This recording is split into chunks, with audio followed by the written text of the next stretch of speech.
Good morning student. Bhagwati शिक्षक प्रशिक्षण महाविद्यालय गंगापुर सिटी की ऑनलाइन क्लासेस में आपका स्वागत है। इसी प्रकार से आज जो हम अध्ययन करने वाले हैं, किन चीज़ों को करने वाले हैं और इससे पहले हम किस किस का कर चुके हैं। आप सभी को मालूम है कि अपनी सेकंड यूनिट प्रभावी अधिगम के स्रोत चल रहे हैं। तो अपना सेकंड यूनिट चल रही है, उसके अंदर प्रभावी शिक्षण, अर्थ, तत्व, घटक सारी चीज़ पढ़ चुके हैं, अंतर्क्रिया विश्लेषण पढ़ चुके हैं। ये सारी चीज़ों का अपन अध्ययन कर चुके हैं, कक्षा रणनीति पढ़ चुके हैं। इसी प्रकार से कल अपने शिक्षक व्यवहार पढ़ा था और शिक्षण विभाग के बाद शैक्षिक उद्देश्यों का अध्ययन किया था। अब शैक्षिक उद्देश्यों में कल मैंने बताया था कि शैक्षिक उद्देश्य क्या है, कि इनको प्राप्ति के लिए क्या करना है। तो अपना आज का टॉपिक है शैक्षिक उद्देश्य। ये किसने दिया था? ब्लूम ने। तो हमारा ब्लूम का अध्ययन करना है, तो ये है ब्लूम द्वारा प्रदत्त। आज का टॉपिक है अपना ब्लूम द्वारा प्रदत्त शैक्षिक उद्देश्य। तो आज का टॉपिक है ब्लूम द्वारा प्रदत्त शैक्षिक उद्देश्य। अब ब्लूम के द्वारा प्रदत्त शैक्षिक उद्देश्य है, तो इनके मतलब शैक्षिक उद्देश्य के जनगणना किसको माना जाता है? इसमें लिखा है शैक्षिक उद्देश्य के जनदाता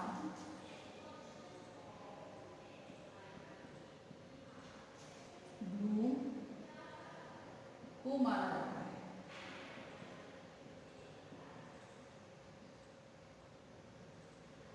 और क्यों माना जाता है? क्योंकि इन्होंने बालक के व्यवहार के आधार पर ही शैक्षिक उद्देश्य का निर्माण किया था। और इनके जो साथी थे, यानी सिम्पसन थे, क्रोथवोल थे, ये सब इनके साथी थे। सबने मिलकर इस पर शैक्षिक उद्देश्यों पर एक बालक के व्यवहार के अंतर्गत इसका अध्ययन किया। इसी प्रकार से हम देखते हैं कि जो शैक्षिक उद्देश्य ब्लूम को माना जाता है, तो इसमें इन्होंने कब इसको प्रकाशित किया? तो ये जो शोध कार्य था स्टार्ट तो 1948 में बोस्टन अमेरिका के मनोवैज्ञानिक में स्वीकृति प्रदान की गई थी। यानी 1948 में बोस्टन अमेरिका में स्वीकृति इनको मिली थी। 1948 में किसको? ब्लूम को स्वीकृति मिली थी।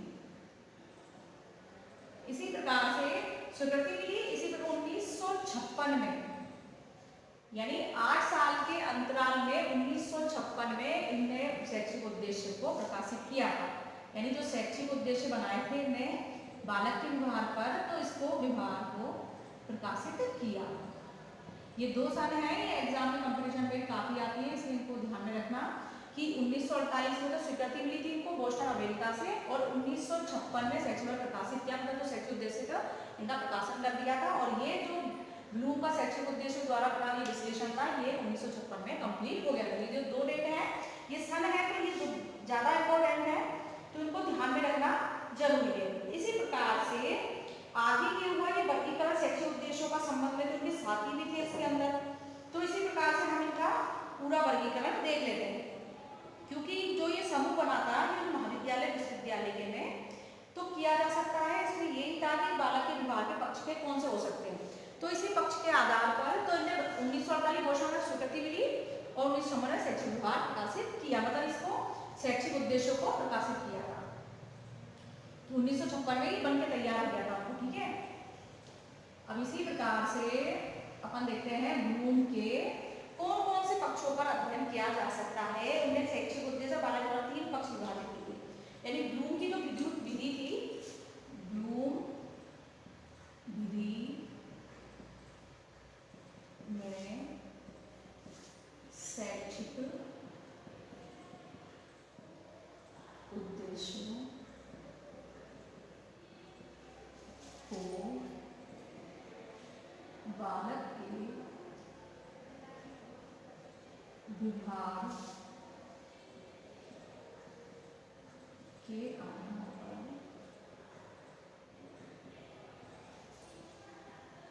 3 भागों में विभाजित किया।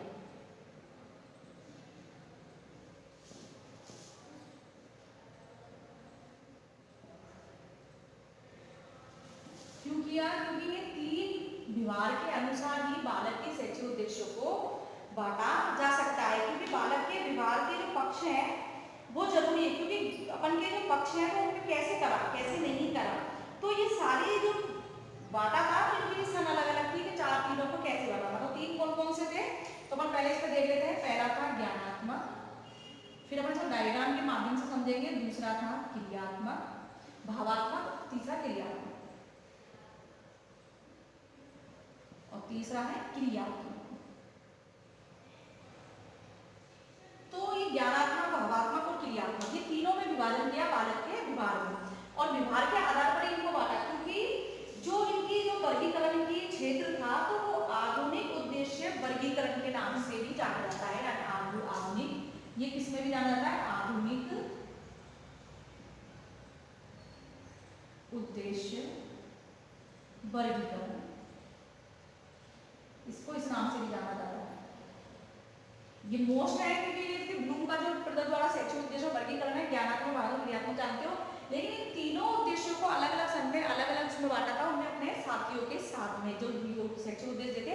तो ये आधुनिक उद्देश्य वर्गीकरण था, क्योंकि जो आने वाले समय जब इन्हें वर्गीकरण किया था तो आधुनिक जो आने वाले समय को ध्यान में रखकर इसका वर्गीकरण किया था कि बालक के विभाग को किस प्रकार विभाजित किया जाए, बालक के विभाग में क्या क्या चीज होती है, सारी चीज को ध्यान में रखते हुए इन उद्देश्यों को बांटा गया था।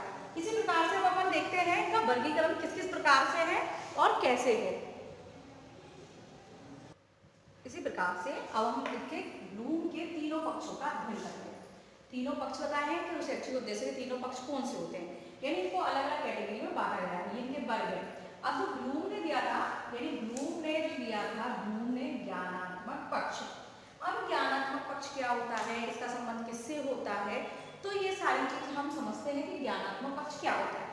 ज्ञानात्मक जो पक्ष होता है वो मस्तिष्क से संबंधित होता है, यानी ज्ञानात्मक में क्या चीज होती है, समझ होती है, अपना ज्ञान होता है, बोध होता है ना, समझ विचार वगैरह सारी चीजें, क्योंकि जो भी क्रियाएं अपन कर रहे हैं वो सारी क्रियाएं मस्तिष्क से होती है। इसी प्रकार से जो हमको बताया है ब्लूम ने 1956 में जो ज्ञानात्मक उद्देश्य दिए थे, तो वो सारी चीज कैसे दी थी, वो ज्ञान, तथ्य, जानकारी, विषय वस्तु, मूल्यांकन, ये सारी चीज कैसे आई थी, तो 1956 ब्लूम ने इस पक्ष को दिया। वैसे भी सहयोगी है सभी, इनने मिलकर इस चीज का अध्ययन किया था। और कहाँ पे हुआ था इसका प्रकाश, कहाँ से इसको स्वीकृति मिली थी, वो मैंने आपको बताया बोस्टन अमेरिका से, वहां से स्वीकृति मिलती, क्योंकि ये दोस्त थे जो ये ब्लूम, रोथवोल और ये सिम्पसन वगैरह थे, तो इन्हें स्वीकृति मिली थी, तो इन्हें अलग अलग बालक के विभाग को उसमें उद्देश्य में बांटा, और इन्हें अपना बालक के विभाग में कैसे परिवर्तन आते हैं, कैसे परिवर्तन लाने, ये सारी चीज को वो किया। तो इसी प्रकार से ब्लूम ने दिया था 1956 में कौन सा पक्ष, ज्ञानात्मक पक्ष, या इसको कह सकते हैं संज्ञानात्मक, इसको संज्ञानात्मक भी कह सकते हो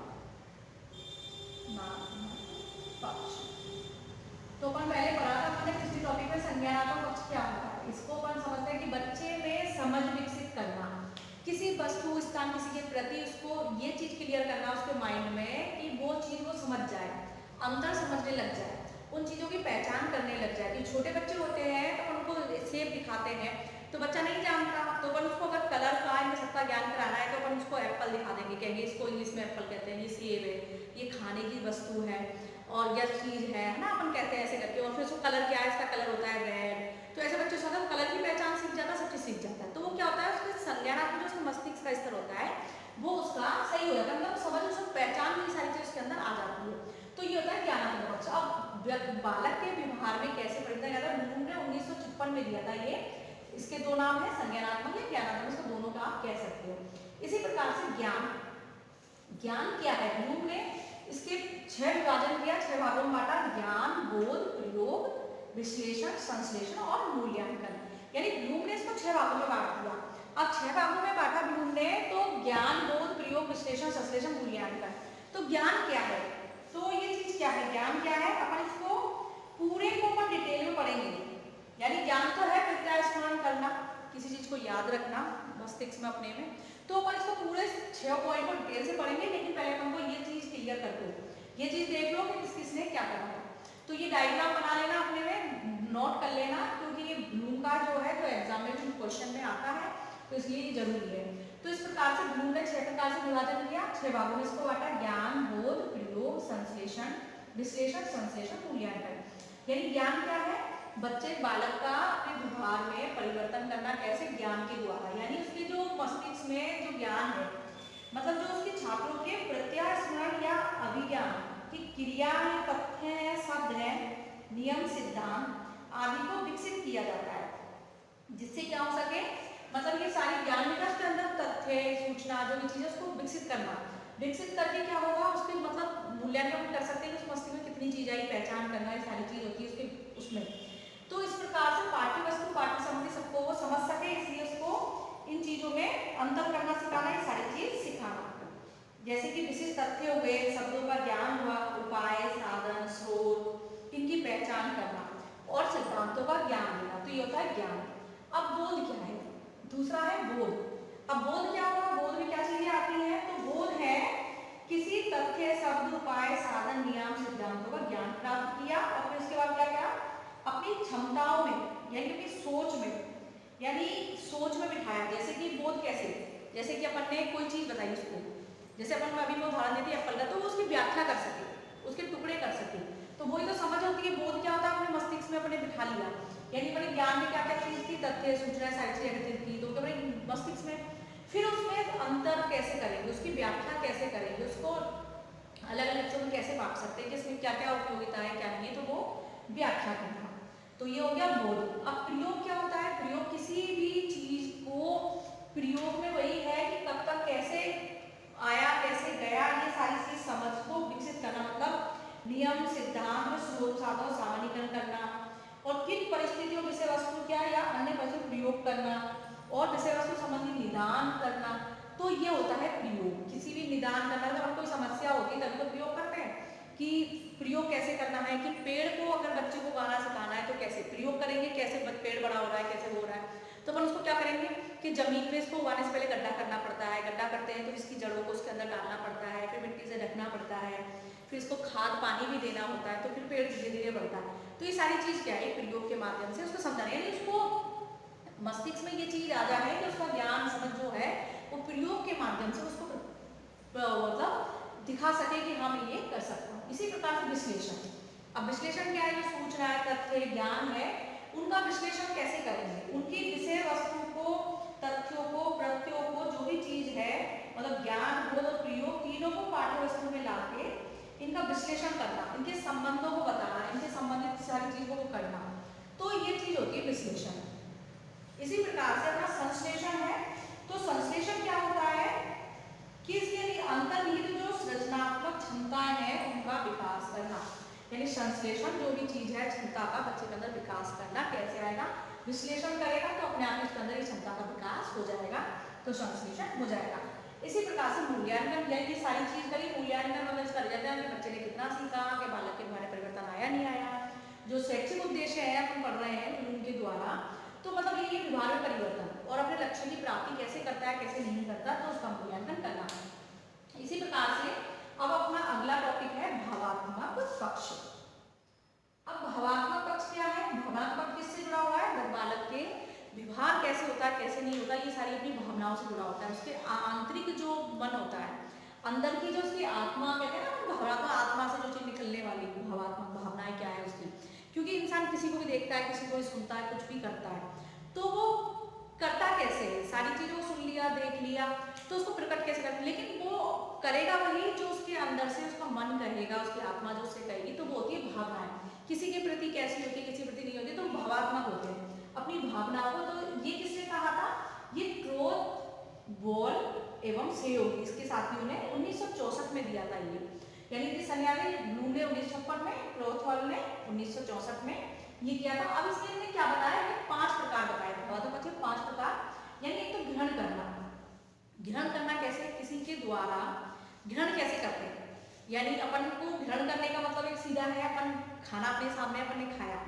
और वो कहाँ गया, अपन की भूख मिट गई उससे, है ना, जैसे प्यास लगी है तो पानी है तो पी लिया, तो वो क्या होता है ग्रहण करना। इसी प्रकार से जो ये ज्ञान, बोध, प्रयोग, विश्लेषण, संश्लेषण, ये मूल्यांकन, ये सारे टॉपिक है, तो ग्रहण करना, ये बालक ने अपने व्यवहार में कितना सीखा, कितना परिवर्तन किया, दूसरों से कितना ज्ञान लिया, उन ज्ञानों को कैसे प्रयोग में लिया, तो ये सारी चीज उसके अंदर आत्मसात कैसे किया, उसने आत्मसात किया, तो वही ग्रहण करना है कि कोई भी ज्ञान को सीखा उसने, तो उसने ग्रहण किया, सीखा किसी से, कुछ भी अपन सीखते हैं, जैसे कि कई प्रकार से, अब जैसे लिखना सीखा है अपन ने, कैसे सीखा, किसी ने अपन को पेन पकड़ना बताया होगा कि अपन को पेंसिल ऐसे पकड़नी है, इस जगह लिखना है। पहले स्लेट वगैरह वगैरह से लिखना सिखाते थे और अब भी सिखाते हैं कई स्कूलों में, लेकिन फिर भी यही है कि बच्चे ने सीखा ग्रहण कैसे किया, धीरे धीरे करके वो सीख गया, तो वो क्या हो गया उसका ग्रहण करना। इसके बाद जो भी ज्ञान उसने लिया है, उसने ग्रहण किया है, तो वो अनुक्रिया, यानी अनुक्रिया में कैसे उसको आगे वो कर सकता है, तो वो हुआ अनुक्रिया। तो अनुक्रिया मतलब सीखे हुए ज्ञान के प्रति ही अनुक्रिया होती है। कैसे होगी, उसको पहले क्या करेंगे, घटनाएं बताएंगे, घटना है उसके प्रति उसका कैसे तत्परता है, ये सारी चीज लाएंगे। यानी अनुक्रिया से संतुष्टि, जो उद्दीपन क्रिया है, ये योग्यता का विकास हुआ है, मतलब जो घटनाएं उसने देखी, जैसे ग्रहण करा तो कोई घटना हुई होगी, कुछ ना कुछ हुआ है तो उसने देखा है, तब उसने ग्रहण किया था। अब ग्रहण करने के बाद अनुक्रिया करना है कि जैसे कि अपन ने किसी बालक से पूछा कि जैसे रास्ते में वो आ रहा था, तो वहां पे कोई एक्सीडेंट हो गया, और उसने वो एक्सीडेंट देखा, तो वो घटना उसने देखी, उसने अपने अंदर देख, उसको माइंड में देखा कि हाँ देखा है मैंने, सब चीज मालूम है कि कैसे किया हुआ, कैसे हुआ। फिर अनुक्रिया से किसी ने उससे पूछा कि तुम्हारे वहाँ पे कैसे क्या हुआ था, तो वो ऐसे ही बता देगा, पूरी चीज को क्लियर कर देगा कि एक इधर से वो आ रही थी, इधर से वो ऐसे करके, मतलब दो मोटरसाइकिल थी तो वैसे फिर गए, मतलब या तो किसी ने किया तो मोड़ था उस जगह, तो इस वजह से एक दूसरे को देख नहीं पाए थे, इस वजह से हो गया, तो वो चीज को क्लियर करके बता देगा, उसमें अपना ज्ञान भी जोड़ लेगा।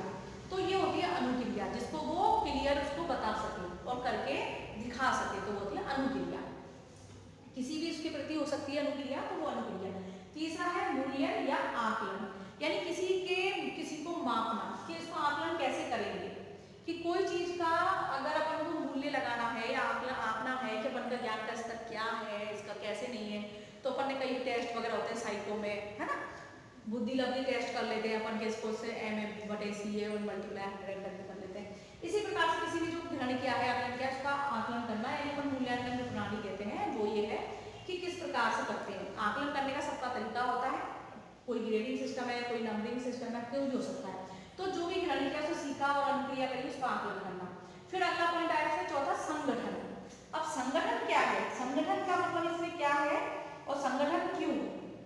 तो जैसे कि आकलन हमने पढ़ा है, मूल्यों को अपनाना, मूल्य की स्वीकृति, अभिरुचि या लगाव, ये सारी चीज हो गई। तो संगठन क्या हुआ, इस उद्देश्य के द्वारा छात्र में एक प्रणाली या समान मूल्य का संगठन करने की क्षमता पैदा होती है। विभिन्न प्रकार के मूल्य पर संबंध स्थापित किया जाता है। तो ये क्या होता है, मूल्य प्रणाली को धारण करना और मूल्य प्रणाली का संगठन करना, यानी जो भी चीज सीखी, जो ग्रहण किया, अनुक्रिया की, जिनका आकलन किया, जिन जिन चीजों का क्या, तो उसका संगठन करना, उनको इकट्ठी करना कि अपन के माइंड में सारी चीज हो जाती है। पढ़े ना, चेतन अचेतन मन और वो करना, तो ये सारी चीज कहा जाती है अपन की अवस्था में, माइंड मस्तिष्क में, तो संगठित हो जाती है। तो उस ज्ञान को अगर कभी भी वो किया जाए तो बच्चा अपने व्यवहार में प्रदर्शित कर सकता है, व्यवहार में वो करता भी है। इसी प्रकार से पांचवा है, सारी चीज होने के बाद वो क्या करता है, चरित्र निर्माण। चरित्र निर्माण कैसे करेगा, क्योंकि मान लो शैक्षिक उद्देश्य का ये बनाया क्यों है, तो शैक्षिक उद्देश्य में यही है चरित्र निर्माण। जो भी सारी क्रियाएं हुई उससे बालक अपने व्यवहार में परिवर्तन लाएगा, अपने मन में उनको बिठाएगा, और अपन की जो दैनिक वो योजना उसकी वो भी चीज क्रियाएं हैं, उन सब में वो अपना दिखाएगा चरित्र निर्माण कितना हुआ, उसने क्या किया क्या नहीं किया, कितना ग्रहण किया, यानी यहाँ से चल रहा है पूरा टॉपिक और आगे आगे से चलता जाएगा, तो ये एक दूसरे से जुड़ी हुई चीजें हैं सारी। तो इसलिए ये सहयोगी थे, इन्हें एक साथ ही किया था, तो इस वजह से सारी चीज जुड़ी हुई है। तो उसने जो ज्ञान लिया, बोध लिया, प्रयोग किया, संश्लेषण का मूल्यांकन किया, तो आगे वही ग्रहण करना, यानी बोध ज्ञान भी दोनों ग्रहण में आ जाते हैं, प्रयोग संश्लेषण अनुक्रिया आ जाती है, मूल्यांकन में मूल्यांकन आ जाता है, संगठन आ जाता है, और चरित्र निर्माण यही है कि व्यवहार में परिवर्तन करना, जो उसके उद्देश्यों की प्राप्ति के लिए शैक्षिक उद्देश्य प्राप्त करे, लक्ष्य प्राप्त कर सके, उसमें कितना चरित्र निर्माण किया, उसमें कितना परिवर्तन हुआ, उसमें कितनी उसकी सोच में परिवर्तन हुआ, उसने कितना ग्रहण किया, उसका ज्ञान का स्तर पहले क्या था और अब क्या है, ये सारी चीज इसमें आ जाती है। ये कहा है क्रॉथ वॉल एवं उसके सहयोगी ने बताया है कि मतलब उसने संगठन में क्या करा, कितने जो वैल्यूज थे उसके जीवन में, उनको उसने उसकी क्षमता में कैसे क्षमता को पैदा किया, तो ये सारी चीज आती है इसमें। अब अपना अगला टॉपिक है इसी प्रकार से, क्या है अपन का अगला टॉपिक, चरित्र निर्माण है ही इसमें। तो इसमें वही था, चलिए संगठन के बाद चरित्र निर्माण कैसे होगा, तो यानी समायोजन करना, क्षमता का विकास करना, सहयोग की भावना, सारी चीज चरित्र निर्माण में काफी चीजें आ जाती है, कई टॉपिक पॉइंट आते हैं इसमें कि चरित्र निर्माण कैसे कर सकते हैं, क्योंकि कई बार पढ़ाते हैं व्यक्तिगत, सामाजिक और संवेगात्मक समायोजन, ये सारी चीज इसी के अंदर आती है। शिक्षण प्रक्रिया का ये उद्देश्य है कि जो भी अपन कर रहे हैं, आज अपन बच्चों को सिखाते हैं, विद्यालय हो, महाविद्यालय हो, चरित्र निर्माण, एक अपन को वो मालूम है चरित्र प्रमाण पत्र भी दिया जाता है। क्यों दिया जाता है? कि बच्चा उसकी हरकत कैसी है कैसी नहीं है, इसलिए तो हर जगह कुछ भी, जहाँ पे कुछ भी हो, जहाँ पे अगर नौकरी करनी है कुछ भी हो तो करेक्टर सर्टिफिकेट मांगते हैं। क्यों मांगते हैं? कि उनको देखना होता है कि व्यक्ति, बालक, विद्यार्थी जो भी है, इसके जो पुराना जो इसका जीवन रहा है उसमें इसका चरित्र कैसा रहा है, व्यक्तिगत, सामाजिक, हर प्रकार से देखा जाता है। क्योंकि विद्यालय इस महाविद्यालय में दिया जाता है। क्यों मांगते हैं? क्योंकि उसके चरित्र के कहीं से उसने कोई गलत काम तो नहीं, कहीं असामाजिक काम तो नहीं किए उसने, कहीं ये बुरे काम करके कहीं जेल वेल तो नहीं गया, कुछ हो तो नहीं है, मतलब सारी चीज देखते जब चरित्र निर्माण पता लगता है कि उसका कैसा रहा कैसा नहीं। तो चरित्र निर्माण एक मोस्ट पॉइंट है कि बालक के व्यवहार में परिवर्तन, उसके मतलब पहले जैसे छोटे बच्चे होते हैं, कई बच्चों में आदत पड़ जाती है चोरी करने ये करने, तो वो उसको सुधार करना, तो वो होता है उसके अंदर वो आदत वो धीरे धीरे भूल जाए। तो इसलिए तो वो चरित्र निर्माण सबसे जरूरी होता है। अगर बालक के उद्देश्य को प्राप्त करना है तो चरित्र निर्माण बहुत ज्यादा आवश्यक है। तो ये हो गया अपन का दूसरा भावात्मक पक्ष। ये सब भावात्मक पक्ष यही है कि भावनाओं से जुड़ा हुआ है, बच्चे ने कितना ग्रहण किया कितना, उसकी आत्मा से जुड़ी हुई चीज, वो भावात्मक पक्ष। अगला है क्रियात्मक या मनोपेशीय पक्ष, यानी क्रियात्मक या मनोपेशीय। मनोपेशीय इसको क्यों कहते हैं, क्रियात्मक क्यों, इसके दो नाम हैं। अब क्रियात्मक की क्रिया करना, बालक क्रिया करके सीखेगा, कैसे सीखेगा कैसे नहीं सीखेगा, इसमें किस चीजों की जरूरत है। तो मनोपेशीय वो ये जो मन से, मन के पक्षों से आगे उठे, मन में से निकले, जो अपनी उसमें से निकले। तो ये किसने कहा था? सिम्पसन ने। इसके कौन है विचारक? इसके सिम्पसन, इन्हें दिया है क्रियात्मक मनोपेशीय पक्ष। अब ये कब दिया था? 1969 में, है ना, 1969। सन याद रखिए तुमको, इसमें 64 है, इसमें 56 है, इसमें 69 है। अब जो 69 जो दिया है, सिम्पसन ने जो कहा है, सहयोगी है तीनों, मालूम है। तो उन्होंने ये कहा पहला उद्दीपन। अब उद्दीपन क्या है? किसी भी चीज को सीखने के लिए बालक के अंदर तत्परता का आना, या उसके अंदर की आत्मा को उस कार्य को करने के कहे कि मुझे ये करना है और तत्पर हो जाए, वो है उद्दीपन। कहते हैं ना उद्दीपन परिवर्तन, अपन ने पढ़ा है कि उद्दीपन परिवर्तन कैसे करेंगे। तो शिक्षा के जो उद्देश्य बताए हैं, शैक्षिक उद्देश्य, वो शैक्षिक उद्देश्य में है उद्दीपन।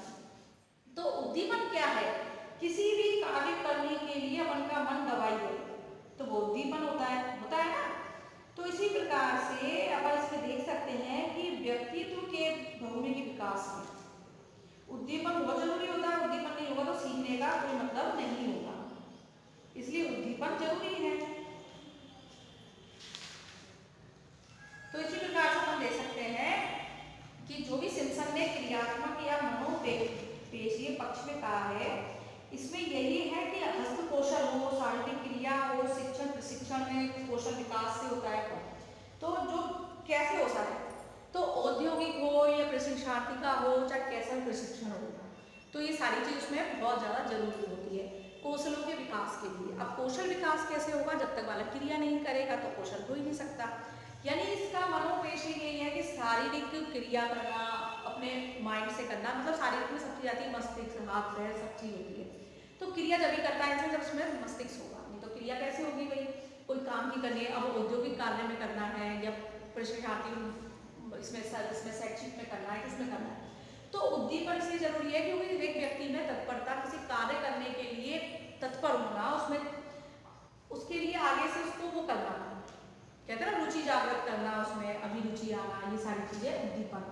अब कार्य करना, उद्दीपन है होगा तो ही कार्य करेगा। अगर उद्दीपन नहीं है, उसके अंदर किसी चीज को जानने की उसमें लालसा नहीं है, उसकी इच्छा नहीं है, जिज्ञासा नहीं है, तो वो किसी कार्य करने के लिए कभी नहीं हो सकता। इसलिए उद्दीपन होगा तो ही कार्य होगा। अगर उसमें व्यक्ति में या विद्यार्थी में उद्दीपन नहीं होगा तो कार्य नहीं बनेगा, और कार्य नहीं करेगा तो शैक्षिक उद्देश्य पूर्ति नहीं होगी, क्योंकि कार्य करना बहुत जरूरी है। क्योंकि कार्य नहीं है तो उद्दीपन नहीं होगा, क्योंकि उद्दीपन में जिज्ञासा, रुचि सब चीज इसमें जुड़ी हुई होती है, तत्परता इसमें जुड़ी होती है, इसलिए उद्दीपन बहुत जरूरी होता है। और उद्दीपन होगा तो कार्य जरूर होगा, और उद्दीपन नहीं है तो कार्य को नहीं करेगा।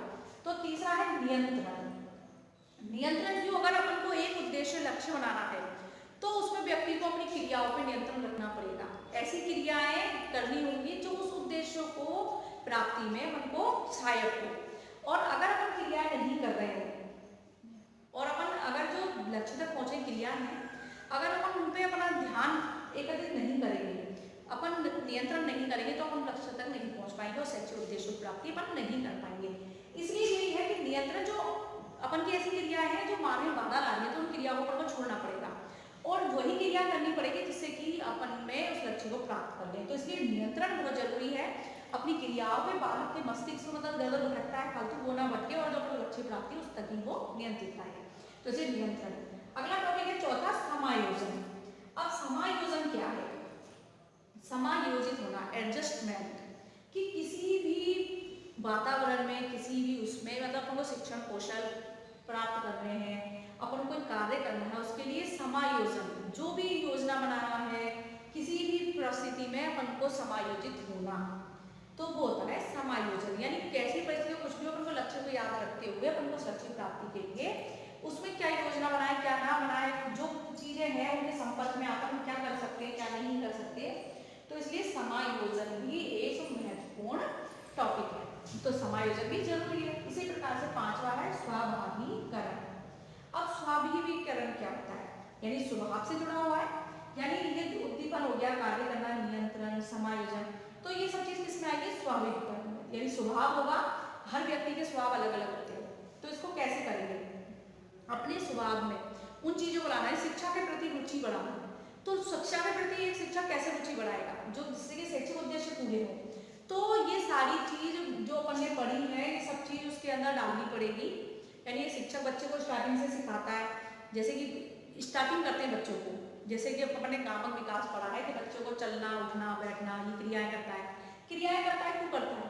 धीरे धीरे वो देखता है, सब चीज सीखता है कि हाँ ये व्यक्ति चल रहे हैं, इधर से उधर जा सकते हैं, तो उसका खिलौना का दूर रख देते हैं। बच्चे से कहा जाता है कि इस खिलौने को उठाओ, तो वो अपने आप क्रिया करेगा, और क्रिया करे चलना सीख जाएगा, तो उसको वो स्वभाव में वो चीज़ आ जाएगी, वो चलना सीख जाएगा, कोई चीज़ उठाना सीख जाएगा, खाना सीख जाएगा। और इसी प्रकार से समझे शैक्षिक उद्देश्यों को प्राप्त करना है, तो उसके स्वभाव के अंदर पढ़ाई को डालना पड़ेगा कि हाँ कि जब मैं इतना पढ़ लूंगा, इस विषय वस्तु को पढ़ लूंगा या फिर वो कंप्लीट करूंगा, उसके बाद ही मैं सीख सकता हूँ। या फिर कोई प्रयोग, कोई क्रिया कर रहा है, कोई चीज़, जैसे कि कई ITI वगैरह इनमें सब चीज़ें, तो मतलब इलेक्ट्रिक क्षेत्र में जाना चाहता है, तो उसको बोर्ड, नट बोल्ट ये समझने पड़ेंगे, बोर्ड कैसे होते हैं, इसमें बिजली सप्लाई कैसे होती है, सारी चीज़ सीखनी पड़ती है। तो इन चीज़ों को अपने अंदर आत्मसात करना पड़ता है। तो स्वाभाविकरण हो गया। अगला अपना है छठा पॉइंट है आदत पड़ना या कौशल निर्माण। तो कौशल निर्माण कब होगा, आदत कब आएगी? जैसे कि कोई बच्चा नहीं जानता, अपने उसके लेसन मारना नहीं जानते, तो अपन उसको सिखाते हैं, तो एक दो बार सिखाते हैं, वो इधर से गांठ लगाएगा, इधर से गांठ लगाएगा, और धीरे धीरे क्या होता है, वो बिना देखे उसको फट से मार लेता है, बिना उसको समझाए, बिना उसके।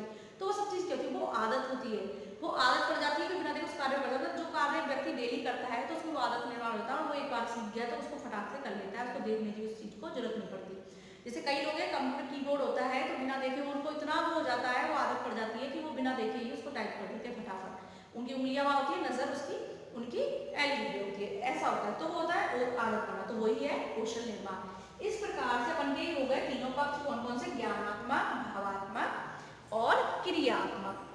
तो अपन ने ये सारी चीज देख ली है। अब देखो अपन ये चीज पढ़ चुके हैं, तो अब ये सारी चीज कितनी इंपॉर्टेंट है देखो। मैंने समझा मतलब ब्लूम के शैक्षिक उद्देश्य, तो ब्लूम के ये शैक्षिक उद्देश्य थे, तो ये तो पूरा है ये, तो ये सारे टॉपिक बहुत मोस्ट है। ब्लूम का वर्गीकरण तो है ये, ज्ञान, बोध, प्रयोग, विश्लेषण, संश्लेषण, मूल्यांकन। लेकिन अपन जो शैक्षिक उद्देश्यों की प्राप्ति में अगर अपन चाहते हैं कि हमें कुछ करना है, शैक्षिक उद्देश्य से मतलब लक्ष्य की प्राप्ति करनी है, जीवन में कुछ करना चाहते हैं, तो ये सारी चीज नॉर्मली इंसान के अंदर होनी चाहिए। क्योंकि ये चीज नहीं होगी तो वो किसी भी लाइफ में नहीं रहेगा, ना वो कुछ कर सकता है। क्योंकि ज्ञान सभी जानते हैं, ब्लूम ने ज्ञान तो अगर अपन जनरली वे में मिले हैं, तो ज्ञान क्या चीज है?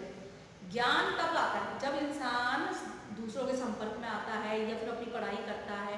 और पढ़ाई भी कब होती है? जब वो शिक्षक के संपर्क में आता है, शिक्षक से सीखता है, तब जाकर वो सीखता है। तो ज्ञान तो वो है कि इंसान हर जगह कहीं भी प्राप्त कर सकता है ज्ञान, क्योंकि देख के, सुन के, पढ़कर कैसे भी हो सकता है। तो ज्ञान वही है, अपन कई मैगजीन होती है, कई उसी, तो कई नई नई चीजें से हमको नवाचारों से जुड़ना, नई तकनीकी से जुड़ना है, सब ज्ञान। ज्ञान का लेकिन संबंध होता है मस्तिष्क से, मस्तिष्क से ही चलता है पूरा। जो समझ विकसित हो रही है कैसे भी, तो बोध समझ के अंदर कैसे करना सीखेंगे, प्रयोग है, संश्लेषण, विश्लेषण, मूल्यांकन है। तो ये बन के 6 टॉपिक है। इसी प्रकार से क्रॉसवर्ड का हो गया और सिम्पसन का हो गया, तीनों के पक्ष हो गए। इसको नोट कर लेना, इनको मैंने अच्छे से हर टॉपिक को क्लियरली तुम्हें समझा दिया है। और ये सारे पक्ष अपन कल ही इनको मैं डिटेल से आपको 6 के 6 पॉइंट की डिटेल से बता दूंगी ब्लूम के पूरा, कि इनमें कैसे कैसे क्या क्या बताया है। और अगर आपको फिर भी कोई समस्या है तो आप कमेंट्स कर सकते हो, मैं हर बार कहती हूँ कि आप कर सकते हो। तो ये अपना ब्लूम का शैक्षिक उद्देश्य होगा, लेकिन शैक्षिक उद्देश्य की प्राप्ति इसलिए ही होती है, इसका एक वो है कि शैक्षिक उद्देश्य यही है कि व्यक्ति के व्यवहार में परिवर्तन करना, उसमें वांछित परिवर्तन करना, व्यवहार से जुड़ा हुआ है, ये बालक के व्यवहार में परिवर्तन से जुड़े हुए हैं। ब्लूम ने ये पक्ष जो तीनों दिए वो भी बालक के व्यवहार के अनुसार ही इनने इसका पूरा वर्णन किया। जो 6 भागों में बांटा ये बालक के व्यवहार के बारे में। अब ये चीज देखने के लिए है, बस इसमें याद है कि इसको इसकी स्वीकृति कहाँ से मिली थी? बोस्टन अमेरिका से 1948 में। इसके बाद ये 56 में कंप्लीट हुआ है और 56 में ये प्रकाशित हो गया। तो ये सारी चीज इसमें यही हो गई है कि ब्लूम का जो वर्गीकरण है ये बहुत इंपॉर्टेंट वर्गीकरण है, जिससे कि शैक्षिक उद्देश्यों की प्राप्ति हो सके। इसलिए इतने मूल्य, अभिवृत्ति, रुचि, हृदय ये सारी भावनाओं में डाले रखा कि जिससे कि कुछ बच्चा कर सके। इसी प्रकार से हम तीनों का अध्ययन कर चुके हैं और हम इसमें ये सारे पॉइंट कल क्लियर कर लेंगे और इसी को देखते हुए, और ये सारी चीज समझ लेना कि ज्ञानात्मक, भावनात्मक, क्रियात्मक तीनों पक्ष हैं। अगर उसमें लेकिन ये डबल नाम है, इसके संज्ञानात्मक, ज्ञानात्मक ये दोनों भी हो सकते हैं और उसका क्रियात्मक और मनोपेक्षी हो सकता है। तो ये सिम्पसन का है और सन ये 56, 64 और 69, और इसको वो हुआ था वो 48 है ना, 1948 बोस्टन अमेरिका। तो इस प्रकार से आज का अपना टॉपिक यही खत्म होता है और कल पर इसका ज्ञानात्मक पक्ष है जो ब्लूम का, इसको अपन पूरा डिटेल वाइज क्लियर करेंगे। तो आज की क्लास यहीं पे खत्म होती है इसी के साथ। धन्यवाद।